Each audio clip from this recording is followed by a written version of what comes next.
un petit ouf de soulagement maintenant qu'on a trouvé une solution, ou alors est-ce que c'était quelque chose qui était déjà dans les plans en connaissance de la situation depuis quand même plus de 2 semaines? Bien, c'était quelque chose qui était dans les plans parce qu'on ne va pas arriver comme ça sans avoir préparé quelque chose de sportif, hein, de sportif bien évidemment. On connaît bien l'arrière-pays niçois, on sait ce qu'on peut faire, on sait là où on ne peut pas aller. Quand on a eu connaissance des villes qui étaient dans la zone confinée, bah, on savait qu'au cas où il y aurait eu un changement, bah, il fallait trouver un parcours en dehors de ces zones. Et j'ai travaillé avec les équipes de SO, on a travaillé pour faire un parcours en dehors de ces zones, en maintenant l'étape du samedi avec arrivée au sommet, parce que ça c'était très important sportivement. Ça on peut être soulagé parce qu'au niveau sportif on a quand même quelque chose qui est important, qui est resté. Et puis pour l'étape de dimanche il fallait changer à 100%.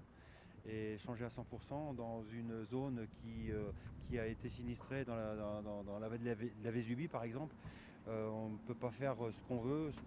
Voilà, les routes n'étaient pas forcément ouvertes pour nous. Donc c'est pour ça qu'on a choisi de faire un circuit montée-descente. C'est une sorte de polymultiplié. Et pour garder un petit peu le caractère de l'étape initiale avec l'étape du dimanche, avec le col d'Ez et tout ça, quoi. Ça fait combien de temps que vous le travaillez ce plan B? Non, ça fait une quinzaine de jours. Une quinzaine de jours, mais après, il fallait le proposer à la préfecture et il y a eu un énorme travail de fait au niveau de la préfecture des Alpes-Maritimes avec la métropole de Nice et ASO. On ne travaille pas tout seul, bien évidemment.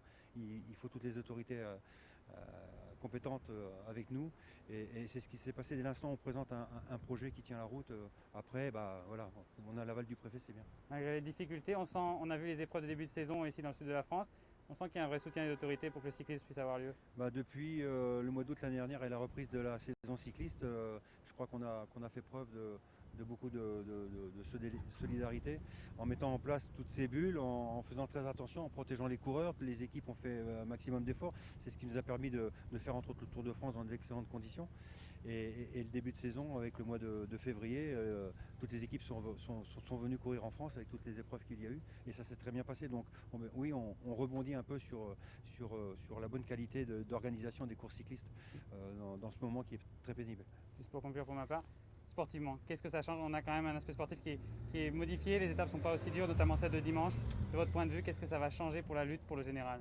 Bah, pour la lutte pour le général, pour l'instant, Roglic il est bien parti. Donc voilà. Bah, demain avec l'arrivée de la Colmiane, c'était un peu ce qui était prévu. Hein, on a le col de Vence en moins, mais on a la côte de Gillette et puis la Colmiane. Bah, dimanche, une étape nerveuse. Les années passées, sur la dernière étape de Paris-Nice, ça s'est joué à coups de seconde. Là, le dénivelé est peut-être moins important, mais malgré tout, sur une étape courte, il peut se passer encore beaucoup de choses. Voilà. Merci beaucoup François.